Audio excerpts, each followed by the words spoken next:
రాంపూర్ గ్రామం దసరాబాద్ మండలం నిర్మల్ జిల్లాకు చెందిన మత్స్యకారులము.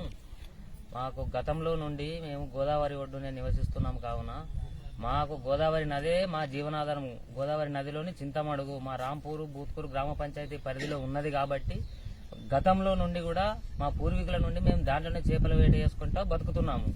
ఇప్పుడు మరి కొత్తగా ఇప్పుడు దసరాబాద్ మత్స్యకారులకు 6 చెరువులు ఉండి వాళ్ళకు సొసైటీ ఉండి వాళ్ళు మా చింతమడుగు పైన కింద కూడా గోదావరిలో చేపలు పట్టుకుంటూ మళ్ళీ మా చింతమడుగులో మేము పట్టుకుంటామని మా పైకి గొడవకు వచ్చి ఇలా చేపలు పట్టుకుంటామని అంటే మరి మేము పోయి ఎక్కడ బతకడము?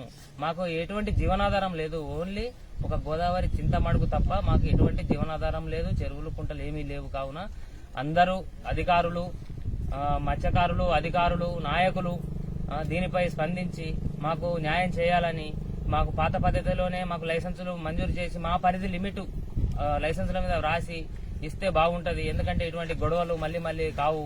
అందుకనే గంగపుత్ర నాయకులు కానీ అధికారులు, నాయకులు అందరూ స్పందించి మాకు న్యాయం చేయగలరని కోరుతున్నాం.